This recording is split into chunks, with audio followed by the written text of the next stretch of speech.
I accidentally sent a message meant for my dad to the CEO at night. Your baby girl's about to get herself a cute boy toy, Daddy. Don't be stingy, send the cash. After hitting send, I put my phone down and went to shower, completely missing the slow reply that came in on the other end, a single question mark. By the time I got out, my phone had exploded with notifications. Not only had I typed hubby instead of daddy, I'd sent it to the wrong person. President Laguerre, clearly you're not busy enough at work. You've got time to keep a toy boy. What's so great about a toy boy? If you're thinking of hiring a gigolo, I won't hesitate to call in a vice squad. Secretary Berth, stop playing. I know you're not asleep. Where are you? Don't tell me you actually went off to keep a toy boy. And broke as you are, you planning to do it for free? 6 a.m., baby, why don't you take a look at me instead? Don't I look better than them? It all started when I made a bet with my dad, swearing I could land a job and support myself. He scoffed on the spot and said, "You'll be crying back home within a month." My mom agreed. I refused to back down. So I blasted my resume to every major company in City A. The next day, I got an interview invite, from Laguerre Group. I spun in circles inside my 200 square meter apartment, high on the taste of victory. And thanks to my extraordinary charm and intelligence, I landed an offer from Laguerre Group. Sure, it was just a lowly intern secretary position under the president, but it was enough to keep me smug in front of my dad for at least 2 weeks. Best of all, the CEO wasn't some beer-bellied 30-something uncle, or a greasy middle-aged creep. He was Bulent Laguerre, eldest son of the famed Laguerre family. A man so devastatingly handsome, it was practically criminal. They called him the Buddha of the capital. Buddha? Yeah, right. Working as his secretary was pure torture. The man ordered me around all day, like clockwork. Secretary Berth, bring me some water. Coming. A little later. Secretary Berth, I need a cup of coffee. Sure. Then. Secretary Berth, ice water. All right. Secretary Berth, bring me some paper. On it. Every damn day. He didn't even let me off the hook after work. I'd just be pulling into my driveway when he'd call and tell me to drop off a file, at his home. I'd open the door to find a man fresh out of the shower, water dripping down his body. My head would be too full of steam to focus on anything else. Hand it over. You've worked hard. Yeah, so hard. The man was one step away from asking me to move in as his live-in maid. He could easily call me 800 times a day. Who knew being a secretary was this brutal? A month in, staring at my almost empty paycheck, I messaged my dad again, "Your baby girl's about to go keep a toy boy, Daddy. Hurry and send the money." After sending it, I set my phone down and went to shower, humming a tune, feeling carefree and smug. I completely missed the incoming string of question marks. By the time I came out, the message storm had hit. As I scrolled while toweling my hair, a chill crept up my back. Wait. I think I sent it to the wrong person. I hadn't messaged my dad. I'd sent the toy boy message to Bulent. And to make it worse, I'd typed hubby instead of daddy. This was a social death sentence. I mentally drafted my resignation letter on the spot. Forget it. Pretend it never happened. I'll deal with it in the morning.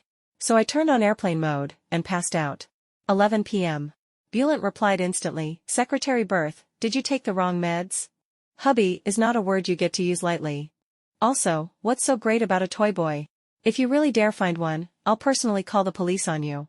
12 a.m. Apparently you're not working hard enough, if you've got time to keep a toy boy.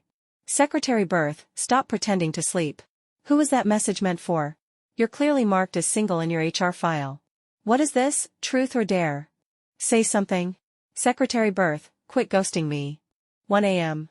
Angela, don't tell me you've fallen for me and are playing hard to get. I'm not like other men. Your tricks won't work on me. Secretary Berth, come on. I know you're still awake. Where are you? Out with a toy boy? Still broke, and trying to do it for free. 3 a.m. You know, this trick of yours? Kind of effective. Reply to me already. Stop pretending you didn't see it. If you don't answer, I'm retracting everything. You're no fun at all. You think I'm that easy to bait? Dream on. I had never seen a man with such a rich internal monologue. He basically performed a one-man drama through the night, talking to himself non-stop until 5 a.m. 6 a.m. He finally dropped the bomb that nearly shattered my jaw. "Baby, why don't you take a look at me instead? Don't I look better than them?" As I was racking my brain for how to reply, another message popped up. Still not up? Planning to skip work? You've been typing forever? Can't think of a good excuse to lie to me. I flinched. He was waiting by the screen, watching for any sign of life. The second I began typing, he caught me red-handed. My trembling fingers tapped out the most feeble excuse, President Laguerre. I didn't read clearly last night. Wrong person. Wrong word, +1 bowing emoji.jpg. He took a long time to reply. The chat showed typing for quite a while. Oh. I was drunk last night. My friend helped me send those. What? Drunk? Bulent's alcohol tolerance was legendary. He could drink an entire table of people under the floor. Now he's claiming he was drunk? Actually, that might be possible. Otherwise, I really couldn't imagine cold-faced Grim Reaper Laguerre saying things like, baby. Just as I was about to reply to him, Bulent suddenly unsent his last message. I couldn't help but laugh. Maybe I was overthinking. Maybe it really wasn't what it seemed? But the moment I opened the company group chat, 99 plus unread messages flashing in red, I knew I was doomed. At 3 a.m., Bulent had posted this announcement: why do girlfriends suddenly stop replying on purpose? That one line had summoned every insomniac employee in the company. No one dared speak at first, until the ever-fearless vice president broke the silence. VP, maybe she's mad at you. Wait, even the CEO has relationship drama? LOL. She's probably upset. You should go coax her, with the softest tone possible. Reflect on what you might have said wrong, then apologize immediately. The mighty CEO, getting the cold shoulder from his girlfriend? Ha ha ha ha. Simple solution, use your face and body to seduce her. There's nothing physical attraction can't fix. I almost spat out my mouthful of toast.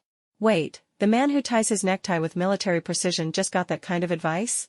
Bulent didn't reply to a single message. He simply watched in silence.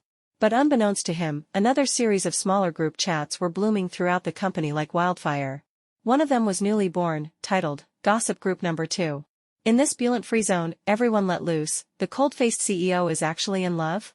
I can't believe it. Who could possibly tame President Laguerre? An angel sent from the heavens? Could it be someone from our company? That message sounded kinda deliberate. Makes sense. The CEO's been clocking in super early lately. Let's just track who goes missing tonight and use process of elimination. Anyone awake at 3 a.m. is clearly insane, by the way. I just want to see President Laguerre being hopelessly in love. Hehehe. Then at 8 a.m., someone finally stepped up to claim the title of girlfriend. Her name? Joanna Craig. Leader of Laguerre Group's overseas project division, and niece to the chairman of the neighboring Craig Corporation. To be blunt, a nepotism baby. She didn't even stay at her own family's company. No, she chose to transfer here. Why? One reason, she had a massive crush on Bulent Laguerre. He was handsome and rich, of course she was obsessed. Every day, she came up with excuses to visit the CEO's office, just to stay on his radar. That morning at 8 o'clock, in the employee chat number 2, also Bulent-free, she dropped this: sorry everyone, I went to bed too early last night and missed the messages. That was basically her indirectly claiming to be the missing girlfriend Bulent had posted about. I nearly choked on my bread laughing. This woman really had no shame. Even if I wasn't the one he meant, it definitely wouldn't be her. That peacock. The most awkward part? No one replied. And then, ding. I got added into a brand new chat. No Bulent. No Joanna. Just a clean, neat group name, Gossip Group Number 3. I doubled over laughing. The messages were wild. Is that woman delusional? She'll claim any hat that gets thrown. But what if she really is the CEO's fiancé? Arranged marriages happen all the time in rich circles. I don't buy it. If anything, it would be Chairman Craig's actual daughter. But, he doesn't have a daughter. Staying neutral for now. But with 20 years of gossip experience, I do sense something weird about President Laguerre lately. Exactly. He's been dressing up like a peacock, cufflinks, tie clips, stuff he never wears on normal workdays. I agree. The person he likes must be someone in the company. Seriously? Don't tell me it's that new intern secretary in the CEO's office. What was her name again? Angela. That soft-looking beauty who's easy to pinch? No way. She looks like she just graduated. President Laguerre's robbing the cradle. Please. The CEO's type is clearly a strong, mature woman. That sweet baby Angela would be eaten alive. Me, excuse me? I graduated 3 years ago. I just happen to have a baby face, okay? And what the hell do you mean eaten alive? I packed up and headed out the door. Just as I stepped outside, my phone buzzed. Bulent, where are you, baby? I froze. I had no idea how to respond. I didn't even dare open the chat bubble, afraid he'd see the typing notification. But a minute later, he unsent it. Me, then another message popped in. Bulent, where are you? At the office? Ah, got it. I had no idea what kind of avant-garde communication art this man was playing at. Once I got into my car, I finally replied, slowly and deliberately, on the way, President Laguerre. Anything you need from me? No reply. Guess he was busy. But as I pulled into the company's underground parking, I had some time to scroll through social media. Then I saw it, and nearly dropped my phone. He posted on his Moments WeChat feed, "My future girlfriend is just too adorable. The way she says my name, so soft, hug. Who can understand this feeling?" Wait. Hold on. Future girlfriend? Timing? Matches? Characters involved? Likely. Content? Doesn't feel right. I sent him a message and he didn't reply, but went to post this on his feed instead. He couldn't possibly be talking about me, right? I clocked in right on time and headed to my desk. Just as I was about to sit down, I heard that all too familiar voice from the CEO's office. "Secretary Berth, bring me a glass of water." I chanted in my head, "Take his money, do the job. Hustle, hustle, hustle." With a smile and water in hand, I walked in. "President Laguerre, your water." He looked up, took off his gold-rimmed glasses. And just like that, the refined, scholarly air evaporated. What replaced it was all cold suit dominance. Bulent took a sip, then muttered, "Too hot." I clenched my fist behind my back, kept smiling, and turned around, pulling out a perfectly warm glass of water. "Got you covered, President Laguerre." Bulent's hand, still holding the pen, paused for a moment, clearly surprised that I had anticipated his anticipation. He took the water I handed him and took a sip. "I want." Before he could finish, I silently offered him yet another glass. "Cold water, right?" "Got that too." Bulent's pupils visibly twitched. "Are you moonlighting as a psychic behind my back?" Startled, my hand shook, and nearly spilled all 3 glasses of water. "No, President Laguerre, that message last night was meant for my dad. I was just joking, had no idea I'd send it to you." Bulent hummed softly. "Well, I wasn't hacked. And I wasn't drunk either. Every single word I sent you, I typed them all while completely sober." I froze. Wait, he wasn't drunk? Then those messages, the baby S, all of them, were real? Bulent saw the disbelief written all over my face. Without saying anything, he stood up and walked toward me. "Yes. It's all real. The feelings are real, the words are real, and the messages, also real." He reached out to brush aside the messy bangs on my forehead. I ran. A total mess, yet somehow composed. The mess part was when I slapped his hand away right in the office and bolted toward the door. The composed part was when I stepped out and forced myself to calm down, pretending nothing had happened. "We're not having a secret affair or anything. Who's having an affair?" Thankfully, everyone else was too busy working to care about a low-level assistant like me. I sat back at my desk, chin in hand, staring into space. I couldn't face Bulent's feelings, not directly. 1, because I had zero plans to settle down and have kids at this age. 2, because I stood no chance against the horde of fangirls surrounding him. As I looked toward the elevator, I spotted a woman dressed like a disco ball, Joanna Craig, and shook my head. Where did she get the confidence to think Bulent would fall for a walking peacock with pink hair and a rainbow wardrobe? "Emma, do you think my outfit looks cute today?" Emma, our head secretary and queen of sweet talking, gave her a very diplomatic smile. Very pretty. Definitely your style." I covered my mouth to stop myself from laughing out loud. If even Emma couldn't come up with a genuine compliment, then yeah, that outfit was tragic. Joanna, of course, remained blissfully unaware and continued chatting away like a social butterfly. Meanwhile, gossip group number 3 was getting fired up again. "If she's the CEO's wife, I'd rather gouge my eyes out. Does President Laguerre really have that bad taste? Honestly, if it's her, I'd rather it be Angela."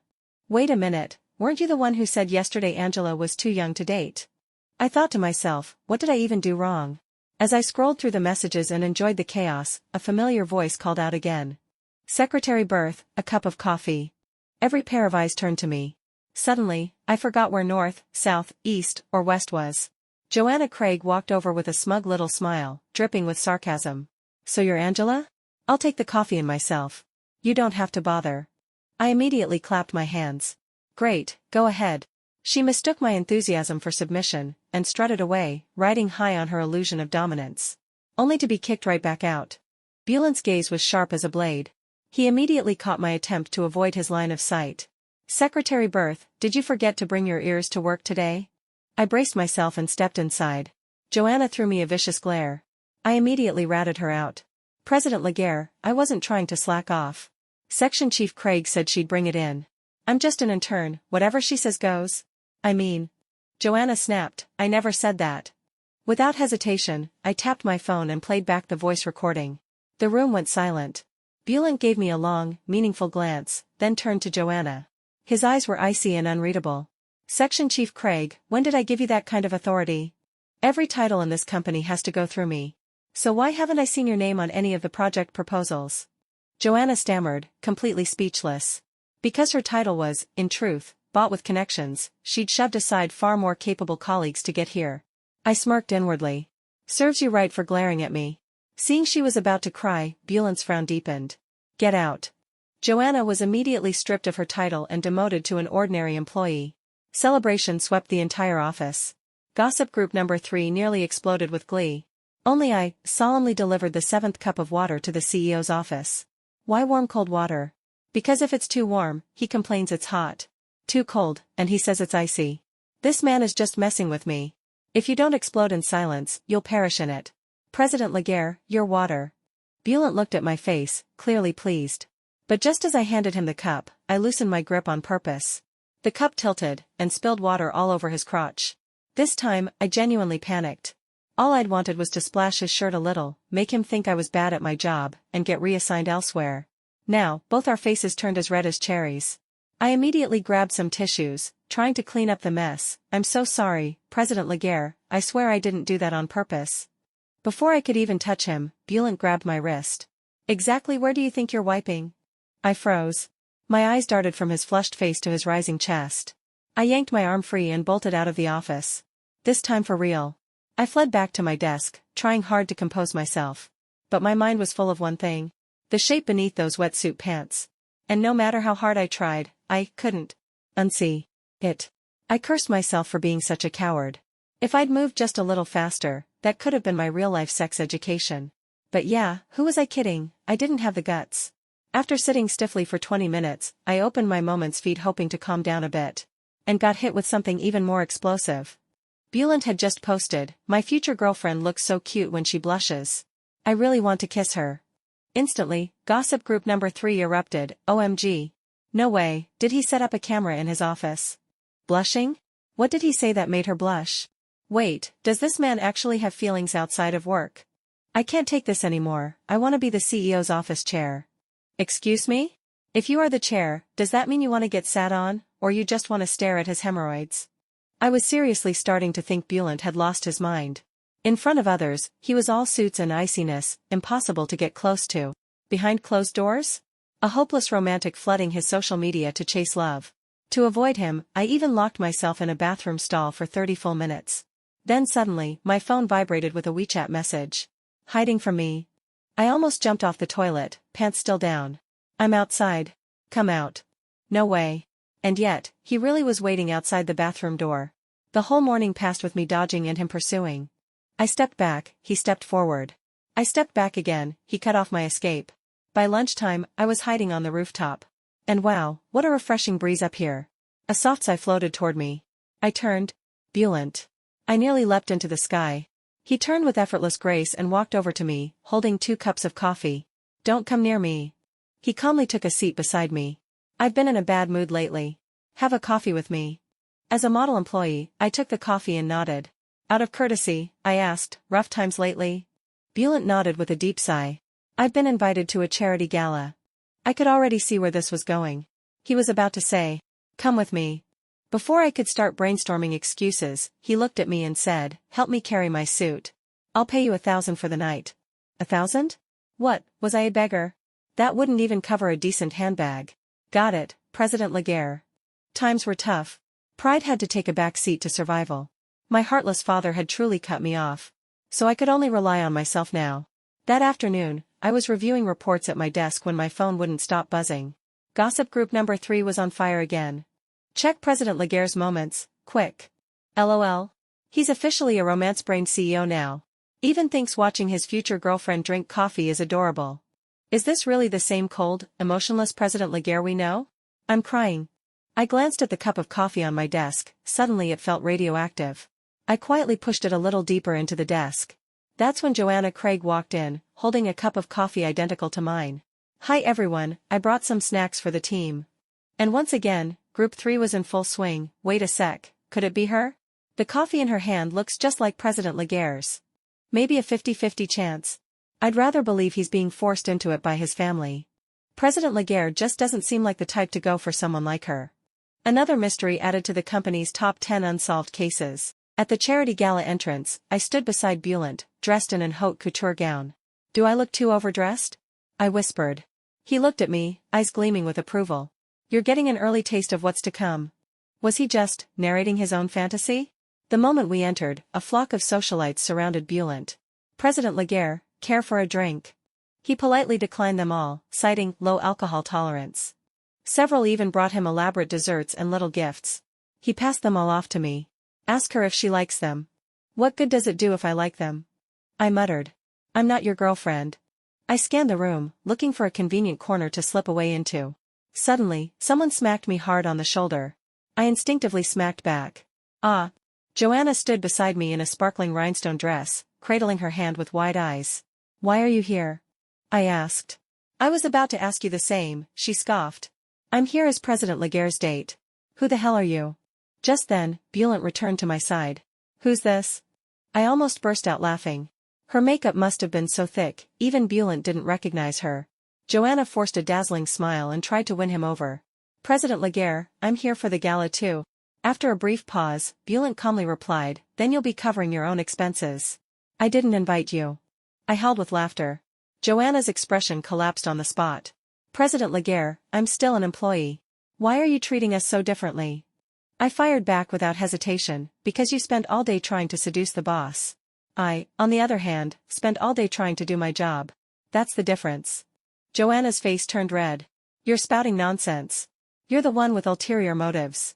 Bulent pulled me into his arms and said casually, "She does have ulterior motives, because I let her. I want her to." "And you? What the hell are you?" Gasps echoed around us. Joanna's eyes filled with tears, and she fled in embarrassment, utterly humiliated. After the gala, I was safely sent home. But even after arriving, I could still feel the warm imprint of his hand on my shoulder. I clutched my wildly beating heart, trying to calm myself down. "Angela, pull yourself together. It was just a little favoritism, get a grip." "Yes, fine, I admit it." The way he pulled me into his arms and shielded me like that, it absolutely got to me. I blushed. My heart pounded. I was utterly, pathetically, hopelessly, swept away. I curled up on the couch, scrolling through moments to calm myself down. The first thing I saw, unsurprisingly, was another post from Bulent. "Even when my future girlfriend's angry, she's so cute. I love it." My already chaotic heartbeat spiked even more. The post had already racked up quite a few likes. Gossip group number 3 resumed duty. "I heard everything that went down tonight. Joanna really outdid herself. All I can say is, she deserved it. So our boss, turns out he's a social media simp, huh? Lol, that's the realest take yet." Afraid they might start suspecting it was me, I simply took a sick day the next morning. But that only made it worse. The next day, Bulent set a new record in the main work group. "What should I do if my girlfriend is sick?" At home, I was eating a popsicle while reading this, and nearly flung it across the room. Is Bulent trying to get me exposed? Employees enthusiastically shared their advice. "You should go to her and take care of her in person. If it's that time of the month, bring brown sugar and make her sweet rice dumplings. Girls love that. If it's a fever or cold, bring your doctor friend with you." Surprisingly, Bulent actually replied, "He's still finishing his PhD. I don't trust him." The group burst into laughter. Still, everyone agreed, "Go take care of your girlfriend. Personally. Closely. Now." Meanwhile, I wanted to crawl through the screen and beg them, "Please, I'm begging you, don't let him come." At the same time, gossip group number 3 was back at it. Who is it? Who? Maybe some heiress from a rich family? There's no one like that in our company. Wait, Joanna showed up to work like nothing happened? After getting flamed last night? Guys, did you forget Angela called in sick today? Impossible. Angela's basically a kid. You're telling me they'd let a kid get engaged? Sure, Laguerre protecting Angela the other day was sweet and all, but I'm betting it's just sibling vibes. And then Bulent actually showed up.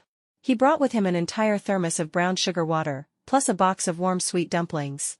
The moment he stepped in, the whole place smelled like sugar. Where does it hurt?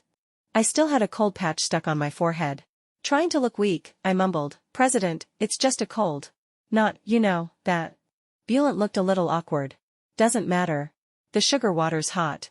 Good for your stomach. Right. Nice save." I kicked the trash bin nearby, trying to hide the empty popsicle stick I'd just thrown in. He walked closer. You feeling okay?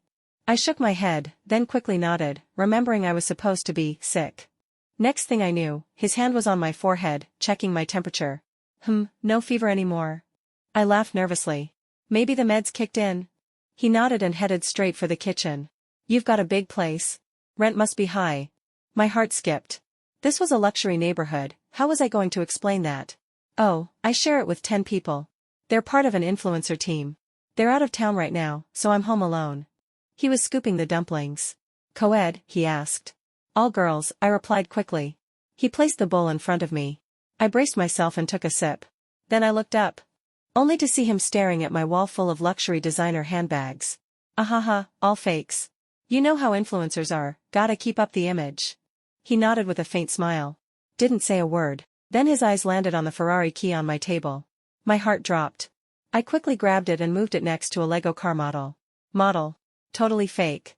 He still didn't say anything, just smiled, as if he knew everything. After I finished the dumplings, he took the bowl and naturally walked into the kitchen to clean up. Watching his back, I couldn't help but think. If I had a boyfriend like this, it wouldn't be so bad. Good looking. Knows how to take care of people. Total boyfriend material. But, he was from the Laguerre family. The Laguerres were rich. Powerful. Noble lineage. There was no way he'd ever choose someone like me. Lost in thought, I eventually dozed off on the couch. I woke up in bed, cramped over in pain. Not sure when I'd made it into bed, but, it had started. 3 days early. And after eating a popsicle in the morning? It came in like a damn hurricane. Barely holding it together, I stumbled into the living room to get a glass of hot water. And saw Bulent, still sitting at the dining table, working. I froze. Right, he must have been the one to carry me into bed and cover me with a blanket. But I had zero strength to say anything. What's wrong? He rushed over and scooped me up into his arms, carrying me back to bed. I told you not to eat that popsicle. See? Now you're paying the price. Tears streamed down my face from the pain. Bulent gently wiped them away and coaxed me into drinking water. He wasn't experienced, but you could tell, he was really trying. Of course, if only he hadn't called his doctor friend too. You sure she's okay? The man rushed in, only to find a girl with cramps. He clapped Bulent on the back and burst out laughing. Can't believe you're freaking out over a little period pain. Bulent looked visibly unconvinced. You're questioning me? A Harvard-trained medical PhD. Bulent nodded. You're also the guy who's been in a PhD program for 6 years. Why would I trust you? That's because my advisor begged me to stay for research. Still unconvinced, Bulent muttered, extended PhD doctor. I need better friends. After the doctor left, Bulent stayed to take care of me. By then, I was slowly recovering. The pain had dulled. He brought over a towel and gently wiped my forehead. Serves you right for faking sick. Now you're actually sick. He figured it out.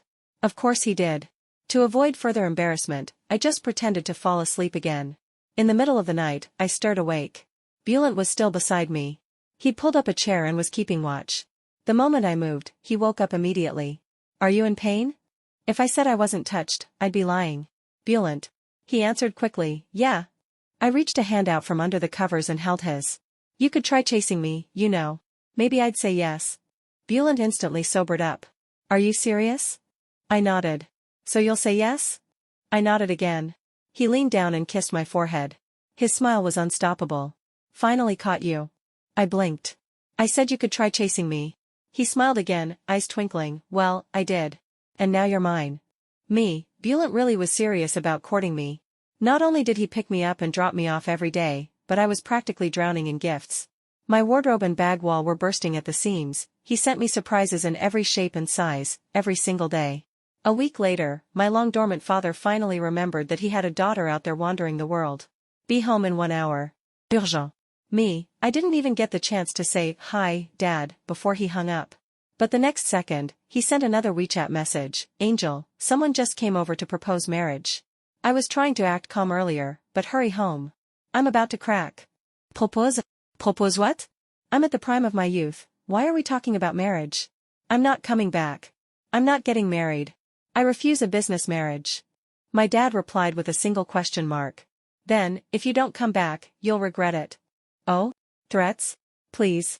If there's one thing I don't fear, it's threats. Mom, Dad. I'm home. I stood at attention sweetly, only to be met with dead silence. Perfect. I was quite proud of their stunned expressions. My plan was clearly working. Then I looked around the room and froze. Bulent? What the hell is he doing here? I glanced down at myself. A rural-style floral dress, a ridiculous headscarf, and 2 tragically unfashionable braids. Silence. I'd come here to sabotage the engagement, not to completely humiliate myself. I was speechless. Luckily, my mom stepped in for damage control. Oh, don't mind her calling us mom and dad. Sorry, Bulent, she's the new housekeeper we just hired today. Not very worldly, calls everyone mom and dad. Hard habit to break, haha. Still forcing a smile, she shoved me toward the back. Go change into your uniform, get to work. I got pushed into a bedroom to change. Only then did I finally feel the full weight of the embarrassment, and that look in Bulent's eyes, hovering between amused and smug. Ugh. I wanted to bury myself. By the time I came back out, Bulent and my dad were already deep in conversation, laughing like long-lost soulmates. They were practically ready to break out the rice wine and swear brotherhood. If not for my mom cutting in. Drinking in broad daylight? Are you nuts? Come on, Bulent's here. I'm just happy. Our little troublemaker finally has someone willing to take her. I had just stepped out, and silently took a step back again. How did you even know I'm from the birth family? And you came to propose? Why didn't you tell me first? After dinner, we went on a walk together. Bulent held my hand, gently rubbing his thumb over my fingers. I couldn't wait any longer. I rolled my eyes at him with a smile. You're still in the evaluation period. Behave yourself. His gaze was tender, soft enough to melt anyone. Yes, fiancé. That same day, Mr. Can't Keep Anything to Himself Bulent publicly announced our engagement, finally found you. Paired with a photo, just our shadows, side by side on the sidewalk. The company went up in flames. And so did Joanna. She'd been fired and was now storming into the CEO's office. Why am I being fired? Emma rolled her eyes. You spend your whole day gossiping, flirting, and slacking off. Who else should we fire? The key card scanner at the entrance is more useful than you. Joanna screamed, You dare fire me? Do you even know who brought me into this company? Do you even know what kind of relationship I have with Bulent? I snorted. Yeah, strangers. Joanna glared daggers at me. I didn't flinch, walked right up to her and said, It's the truth. After the gala, I thought you'd finally seen reality. But nope. Still delusional. With that thick mask on your face, even Bulent couldn't recognize you. You really think he'd be interested in you? Joanna's face flushed with rage. She lunged at me, reaching for my hair. Big mistake. I'm a black belt in Taekwondo, and that's not just for show. With a swift shoulder lock and a leg sweep, I flipped her clean over my back. Thud. Joanna hit the ground, hard. Ow, ow, ow, she whimpered, face pale with pain. I still didn't let go. Just then, the elevator doors opened, and Bulent stepped in. He took one look at the scene, the secretarial team frozen in place. Joanna wailing on the floor. Me pinning her like a martial arts movie extra. His brows twitched. The room went dead silent, only Joanna's sobs remained. President Laguerre. Help me. This woman attacked me. Bulent walked over, still frowning. Joanna looked up at him like a drowning woman spotting a lifeboat. Did it hurt? She nodded furiously, eyes pleading. But Bulent merely looked at her with mild disgust, and lifted me into his arms. Wasn't talking to you. Joanna stared in disbelief as Bulent pulled me close. Bulent, why are you protecting her? He made sure I was okay before finally casting a glance at the woman still on the floor. Why are you even still here? I'm pretty sure I already told HR to fire you. The rest of the office? They were glued to the drama, eyes bouncing back and forth between me and Bulent. Like watching the season finale of a romance series, live. By now, I'd made peace with it all. We'd have to go public sooner or later anyway. Joanna still tried to plead her case, but was promptly dragged away by the on-site security guards. The entire secretary's office fell silent. No one moved. They were all still watching, because the biggest drama of the day was me. My ears flushed red. I was about to slip out of Bulent's arms, but he only tightened his hold on me. Let me introduce, this is my fiancée, Angela. After getting engaged, I moved in with him, into his luxury apartment. I thought living together would be all romance, cuddles, and bedroom fireworks. But this man? Total old-school prude. He looked the part, sure, hot, confident, like he knew exactly what he was doing. But in practice? Zero action. Even when things got heated during kisses, he'd coolly pull away and tell himself to slow down, leaving me hanging every single time. 1 month in, I couldn't take it anymore. He still buttoned his shirts up all the way at home. So restrained. So untouchable. I snapped. That night, I pushed him down, hard. Straddling him, I looked down and declared, I want to see your abs. He raised a brow. Just look? I thought for a second. Not just look. I want to touch too. He chuckled and pinched my waist. Little perv. Still, he obediently began unbuttoning his shirt. 1, 2, 3, then he paused. You do it. I was practically drooling. You're telling me to do it? I wanted to rip that shirt to pieces. My hands flew to his chest, but he caught my wrists. Lights off first. Okay? Seriously? Why is this man so shy? I reached for the switch. The moment I turned the lights off, he flipped me over and pinned me beneath him. Ready? Darkness closed in. The sudden pressure made my bravado evaporate. Yeah, ready. His kiss silenced me, deep and aggressive. Be good. Just go with me. By the time I woke up the next morning, every bone in my body ached. This was the definition of hoisted by my own petard. He held me in his arms, breathing steadily behind me. Awake.